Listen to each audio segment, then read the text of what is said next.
కాకినాడ నియోజకవర్గం నుంచి వచ్చిన మా నాయకులందరికీ మనస్ఫూర్తిగా ఈ రోజున మీరు 150 మంది పైన నియోజకవర్గపు వార్డు స్థాయిల్లో నాయకులు శ్రీ తోట సుధీర్ గారి ఆధ్వర్యంలో జాయిన్ అవ్వడానికి వచ్చినందుకు మనస్ఫూర్తిగా మీకు గుండెల నిండుగా మీకు ఆహ్వానం పలుకుతా ఉన్నాను. పాలిటిక్స్లో సమర్థత, పోరాట పటిమ, బాగా చదువుకున్న వాళ్ళు, విలువలు ఉన్నవాళ్ళు రావాలని మనందరి ఆకాంక్ష. వీటన్నిటికీ పర్యాయ పదమే శ్రీ తోట సుధీర్ గారు. మాస్టర్ ఆఫ్ లా చదివి ఇండస్ట్రియల్ అండ్ లేబర్ లాస్ మీద బలమైన అవగాహన ఉన్న వ్యక్తి, కాకినాడ బార్ కౌన్సిల్ మెంబర్. ఇలాంటి వ్యక్తి జనసేన పార్టీలోకి రావటం ముఖ్యంగా ఆంధ్ర రాష్ట్రాన్ని వీటితో పాటు ముఖ్యంగా ప్రత్యేకించి కాకినాడకి నేరస్తులను ఎదుర్కోవాలంటే చట్టాల మీద బాగా అవగాహన ఉన్న వ్యక్తులు రాజకీయాల్లో ఉన్నారు.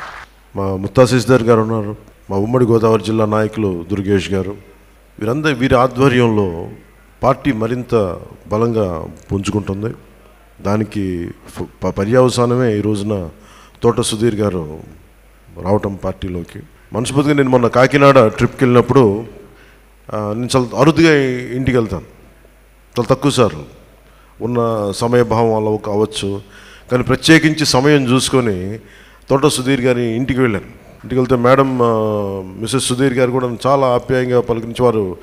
నాకు వ్యక్తిగతంగా నాకు వారి కుటుంబంతో నాకు చక్కటి సాన్నిహిత్యం ఉంది. కానీ ఆ సాన్నిహిత్యాన్ని ఇన్ని సంవత్సరాలు ఎప్పుడు రాజకీయాలకు రమ్మని నేను ఎప్పుడూ ఆహ్వానించలేదు. ఇది సహజంగా ఆయనకి మేడం గారు కూడా ఆయనకి మద్దతు తెలపడం, వారి కుటుంబం మొత్తం మద్దతు తెలపడం మనస్ఫూర్తిగా మీకు ప్రత్యేకించిన ధన్యవాదాలు తెలుపుకుంటున్నాను. అంటే ఇంట్లో భర్త యుద్ధం చేయాలంటే భార్య వీరతిలకం దిద్దాలి. వీరతిలకం దిద్ది మా సుధీర్ గారిని బయటికి పంపించిన మనస్ఫూర్తిగా మీకు ప్రత్యేకించిన ధన్యవాదాలు తెలుపుకుంటున్నాను. సుధీర్ గారికి ఈ రోజున చెప్పదలుచుకుంది మీకు మళ్ళీ 5వ తారీఖు 6వ తారీఖు మనం రాజమండ్రి మన ఆఫీస్ ఉంది. ఆఫీస్లో కూర్చొని ఇక్కడ మీరు ఎంతమంది అయితే వచ్చారో మీరు ప్రతి ఒక్కరిని కూర్చోబెట్టి మీ 150 మంది, దాదాపు 149, 150 మంది దాకా వచ్చారు. మీరందరూ ప్రత్యేకించి నేను రాజమండ్రికి వచ్చినప్పుడు ప్రత్యేకంగా మనందరం విడివిడిగా కలుద్దాం, మీ అందరితో ప్రత్యేక గ్రూప్స్గా కలుద్దాం. ఎందుకంటే మీరు ఆయన నాయకత్వం బలంగా ఉండాలంటే మీ అందరి మద్దతు చాలా చాలా అవసరం. మీ అందరి మద్దతు చాలా అవసరం.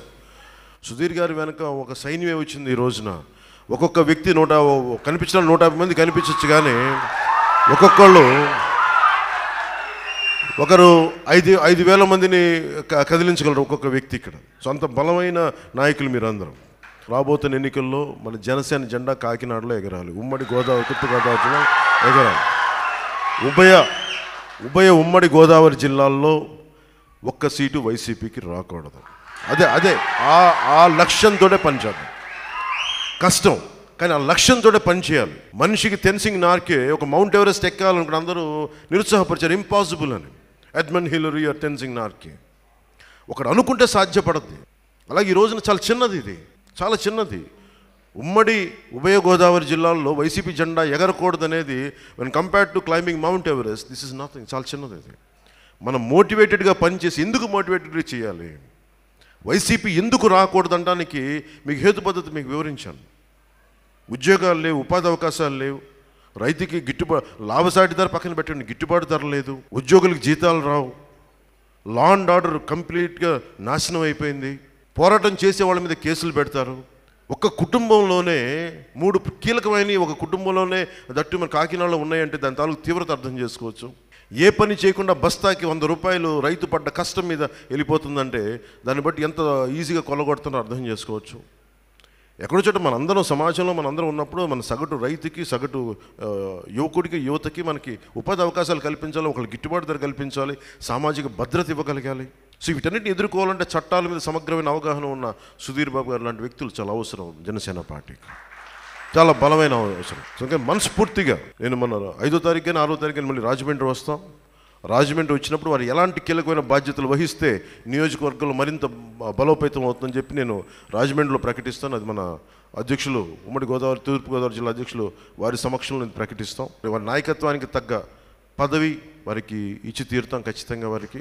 అలాగే మీరు కూడా ఉన్నారు, చాలామంది పెద్దలందరూ ఉన్నారు ఇక్కడ పేరున. మీ అందరికి కూడా పార్టీలో సరైన నాయకత్వం వహించండి. వారి గైడెన్స్ తోటి మనందరం పార్టీ బలోపేతం అయ్యేలా పనిచేద్దాం. ఎందుకంటే ఇది చాలాసార్లు నేను అమ్ముడైపోవడానికి చాలా తేలిక, నాకు ఒత్తిడికి లొంగిపోవడానికి చాలా తేలిక. మీ అందరి మద్దతు ఎందుకు కోరుకుంటున్నానంటే ఇందులో నాకు ఏ స్వార్థం లేదు. నాకు నేను పుట్టిన నా నేల బాగుండాలి, నా దేశం బాగుండాలని ఆకాంక్ష తప్ప ఇంకా నాకు వేరే కోరిక ఏం లేదు. ఇండివిజువల్గా నన్ను నేను అమ్ముడైపోవాలి అని అనుకుంటే నిజంగా నేను ఒక పదవి అడిగేసేవాడిని. ఎప్పుడో ఒక మంత్రి పదవి, ఒక ఎంపీ పదవితో అయిపోయింది. ఇది మీ అందరి మద్దతు, ఇష్టం, ప్రేమని నా ఒక్కడి కోసం నేను పెట్టేసుకున్నాను. నేను అలాంటి చేయట్లా.